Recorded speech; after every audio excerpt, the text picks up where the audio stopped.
이 한 평 위에다가 2평을 올릴 수 있는 토지가 있고요. 3평을 올릴 수 있는 토지가 있고 4평, 5평을 올릴 수 있는 토지가 있습니다. 이 토지가 가지고 있는 부가가치 대비해서의 가격을 봐야 되는데, 제가 앞서 지구단위 계획을 설명드렸던 것처럼 이런 빌라 단지들이 가지고 있는 토지 지분당의 부가가치는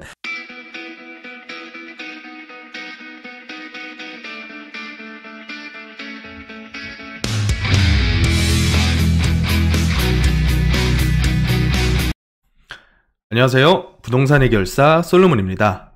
자, 오늘 분당 재건축 얘기 한 번 더 해드릴까 합니다. 자, 이제 내년 중순에서 하반기 정도면 원장관께서 얘기하신 분당 재건축 가이드라인이 나올 예정이죠. 자, 그렇다 보니까 분당으로 그 재건축 투자 관심이 많이 쏠리고 있는데, 분당을 샅샅이 뒤지다 보면 한 5층 내외 정도의 저층 연립 그리고 빌라 단지들이 눈에 많이 띌 겁니다. 자, 그런 단지들을 봤을 때 예전부터 재건축을 지켜봐오신 분들이라면 강남권에 있었던 5층 재건축과 그 사업성이 비슷하지 않을까 생각을 하실 수도 있습니다. 하지만 미리 말씀드리자면 분당에 위치한 저층 아파트나 빌라 단지는 일반적으로 서울에서 진행됐었던 이를테면 반포주공 1단지 같은 저층 아파트 재건축과는 그 성격이 좀 다릅니다. 왜냐하면 분당 전체는 신규 택지로 1990년대부터 입주를 했으면서 신규 택지의 특징은 지구단위 계획이 수립되어 있는 지역이라는 겁니다. 자, 이 지구단위 계획에 대한 내용을 꼭 확인하고서 접근을 하셔야 되겠는데요. 일단은 분당 저층 단지들의 위치부터 한번 확인을 해보겠습니다. 자, 일단 권역별로 어느 정도 입지에 이런 저층 단지들이 있는지 한번 확인을 해보겠습니다. 야탐역과 그리 멀지 않은 거리에 동신건영 1, 2차라고 하는 빌라 단지들이 있어요.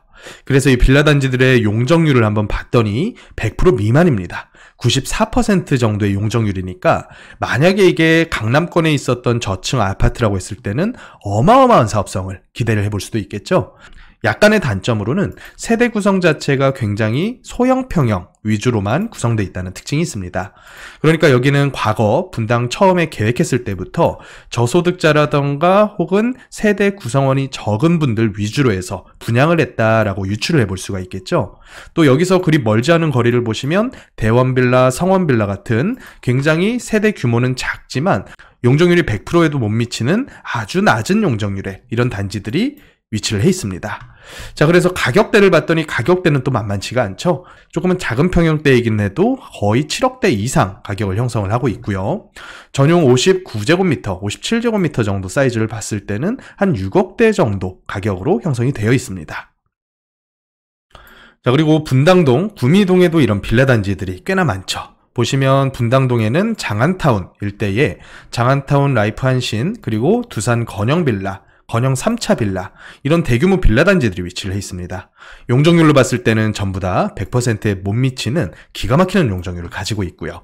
또 이런 정도 빌라처럼 약간 규모는 작더라도 용적률이 굉장히 낮은 자그마한 빌라 단지들도 눈에 띄죠. 이제 구미동에서는 가장 대표적으로 역세권 빌라 단지가 하나 있습니다. 미금역 역세권인데요. 미금역 바로 앞에 까치마을에 위치해 있는 건영빌라입니다. 그리고 까치마을 금성 백조빌라까지 여기가 세대 규모로 봤을 때는 거의 2000세대에 거의 가까운 굉장히 큰 빌라 단지가 위치를 해 있죠. 그래서 아마 돌아다니시다가 이런 저층 빌라 단지들 보고서 확 꽂히셔서 계약을 하시는 분들도 계실 거예요. 그런데 가격으로 봤을 때는 상당히 만만치 않은 가격을 자랑을 하죠. 거의 10억에 가까운 정도, 전용 59제곱미터짜리가 한 10억 정도 금액으로 형성이 되어 있습니다. 자, 그래서 이런 단지들을 제가 한번 정리를 해봤는데요. 그 단지들은 대부분 야탑동에 위치를 많이 해 있더라고요.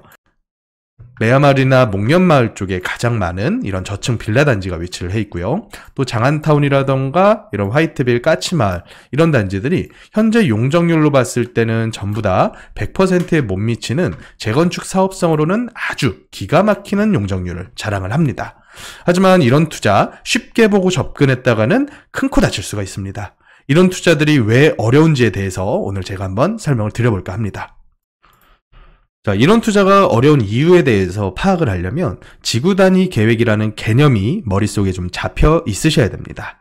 일단 택지개발지구로 지어진 이런 형태의 한계 대규모 신도시들은 처음에 수립이 될 때부터 정비 기반시설, 그러니까 도로나 학교, 수도, 가스 이런 형태의 시민들이 사용할 수 있는 기반시설들까지 모두 다 인구 대비한 계획이 잡혀서 들어오게 되죠. 그런데 생각해 보십시오. 한번 분당 전체의 인구가 50% 이상 늘어난다라고 가정을 하는 겁니다. 그렇게 됐을 때는 여러 가지 기반시설들에서 결핍 현상이 발생을 할 거고요. 단순히 아파트의 세대 수만 늘리는 것이 아니라 일종의 기부 체납을 통해서 기반시설을 추가로 확보를 한 이후에 재건축 계획을 짜야겠죠. 그렇다 보니까 국토부에서 현재 이 지구단위 계획 수립에 대한 수정안을 용역을 맡겨놓은 상태고요. 자, 그렇게 봤을 때 우리가 이런 세부적인 지구단위 계획 결정도까지 한번 살펴보면 이해가 빠를 겁니다. 지구단위 계획상 용적률이 103%에서 110%로 상한선이 맞춰져 있습니다.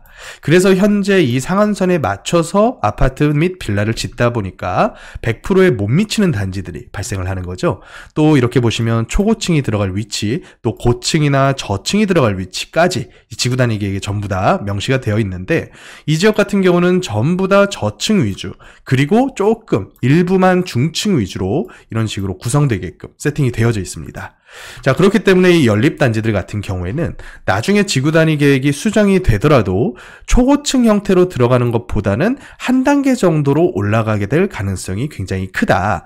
오히려 현재 고층이나 중층이 많은 단지들이 초고층이나 혹은 그 이상의 용적률을 허용받게 될 가능성이 굉장히 크다고 보시면 되겠습니다.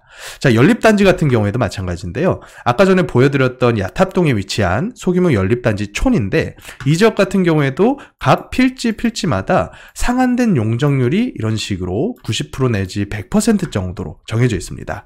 거기다가 지을 수 있는 용도까지 딱 픽스가 되어 있는데, 국민주택 규모 이하, 그러니까 전용 5구나 전용 8사를 기준으로 잡았을 때 그 이하의 연립주택과 부대복리시설, 상가 일부만 지을 수 있게끔 허가가 난다는 거죠. 자, 그래서 이런 지구단위 계획을 살펴봤을 때, 이 지역이 괜히 용적률이 낮게 지어진 것이 아니다. 계획상 여기 이렇게 있으면 역 반경으로 해서 사선 형태로 쭉 멀리 떨어지게끔 현재 지구단위가 수립이 되어 있고, 그 상태에서 가이드라인이 발표가 되어서 재건축에 대한 특혜를 주더라도 역반경으로 해서 더 가까울수록 특혜를 많이 줄 것이고요. 오히려 멀어지면 멀어질수록 받게 되는 특혜는 조금 줄어들 수밖에 없을 것 같습니다. 그래서 사업성이 이 지역이 현재 용적률이 100% 미만이라고 해서 월등히 뛰어나다라고 볼 수 있겠느냐? 제가 봤을 때는 거의 균형 잡히게끔 지구단위 용역이 수정될 가능성이 크다, 이렇게 파악이 됩니다. 자, 그런데 성남시 도시계획 조례를 한번 살펴보면요. 도시계획 조례상에 이런 빌라 단지들이 위치해 있는 2종 일반 주거지역의 상한 용적률이 210%까지 꽤나 높게 형성이 되어 있고, 거기다가 또 정비사업으로 진행할 경우에는 250%까지도 이 용적률을 높여주는 것을 확인할 수가 있습니다. 그래서 일부 분들께서는 지구단위 계획상과 관계없이 이 성남시 도시계획 조례상의 용적률을 전부 다 적용받을 수 있지 않을까, 이런 기대를 하고 계시는데, 사실 지구단위를 건너뛰고 전부 다 적용을 받으려면 상당히 많은 퍼센테이지의 기부 체납을 해야 됩니다. 또 도시계획위원회라던가 여러 복잡한 절차들을 거쳐야 되고요. 또 안전진단 완화라던가 여러 가지 노후계획도시 특별법상의 특혜도 받을 수가 없을 것 같습니다. 자, 그래서 결국에는 이런 상한선이 높게 존재를 하더라도 지구단위 계획이 전면적으로 수립이 되면서 가이드라인이 딱 잡힌 상태에서 재건축을 진행하는 것이 훨씬 더 유리하다라고 판단이 좀 들고요. 또 이제 형평성 부분에서 문제가 발생할 수 있기 때문에 아무리 현재 2종의 용적률 대비해서 너무 낮게 90%대 100%대로 빌라가 지어져 있더라도 이 상태에서 2배를 짓게끔 얘만 특혜를 주진 않는단 말이죠. 그렇기 때문에 이런 부분들은 앞으로 한 1년여가량 세월이 더 지나서 가이드라인이 어느 정도의 기부 체납과 인센티브를 명시하고 있는지 살펴봐야 확실시 되겠다, 이렇게 판단하시면 될 것 같습니다.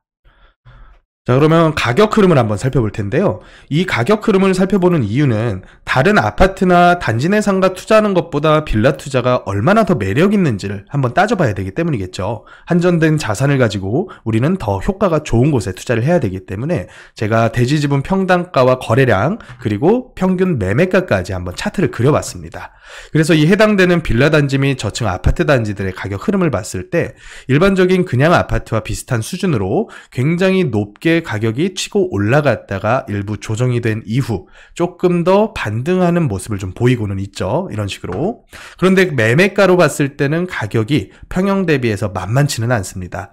물론 세대당 대지 지분이 굉장히 많겠죠. 보통 전용 5구짜리라고 했을 때 일반적인 아파트 같은 경우에는 한 10평 내외 정도의 대지 지분만 갖고 있는 것이 현실입니다.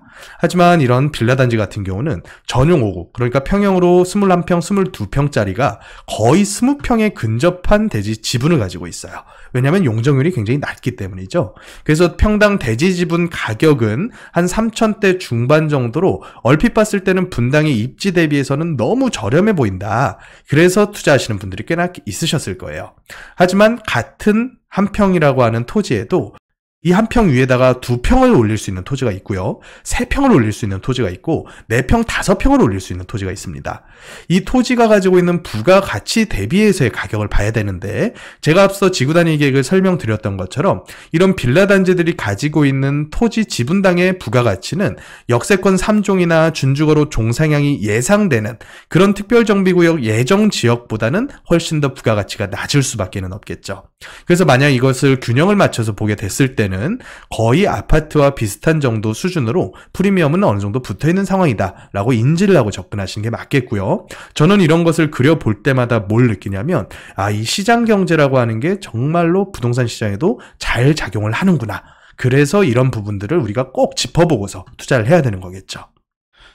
자, 그래서 앞서 살펴본 내용들 정리하면서 생각 정리를 좀 해보면요. 인센티브 대비한 기부 체납 비율이 앞으로 근 1년 이내에 어느 정도 정리가 되어서 공개될 예정입니다. 그래서 이 체계가 공개됐을 때를 한번 예상을 해보자면 아파트 재건축과 거의 흡사한 사업성을 보이게끔만 인센티브를 주지 않을까라는 생각이 들고요. 이런 부분들은 특혜라는 논란에서 벗어나야 되기 때문에 어느 지역에 있는 빌라 단지라고 하더라도 아파트를 한참 상회하는 정도의 사업성을 주지는 않을 것이다. 또 한 가지, 이런 빌라 단지들이 최초 분양됐을 때 당시부터가 저소득자 위주의 분양을 위주로 구성이 되었기 때문에 소형 평수가 대부분입니다. 그렇기 때문에 소형 평수 위주로 구성된 단지들은 아무래도 조합원의 세대 규모가 더 클 것이고요. 그러면 적게 부여받는 인센티브 대비해서의 사업성은 아파트보다 월등하다고 보기는 어려울 것이다. 다만 지분은 굉장히 큽니다. 현재 용적률이 아주 낮기 때문에 거의 현재 평수와 비슷한 정도 수준의 지분을 가지고 있거든요. 그런데 또 한 가지의 단점이라고 봤을 때는 이 지분 때문에 가격은 굉장히 높습니다. 왜냐하면 과거에는 지분가가 쌌기 때문에 투자하기에 아주 매력이 있었죠.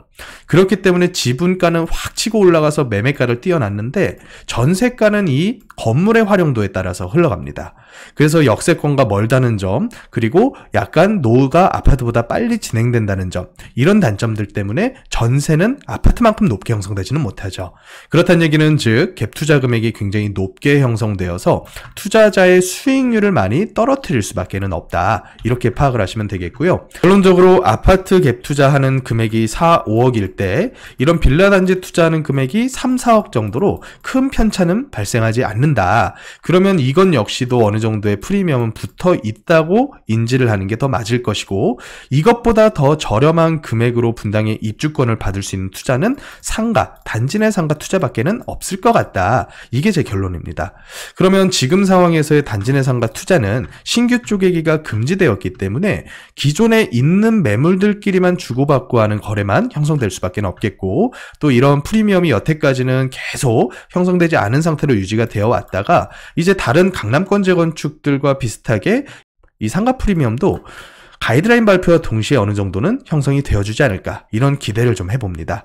그래서 이런 투자 관심 있으신 분들께서는 고정 댓글 링크나 전화번호 참고하셔서 저와 상의 후에 훌륭한 투자 이어나가시면 좋을 것 같습니다.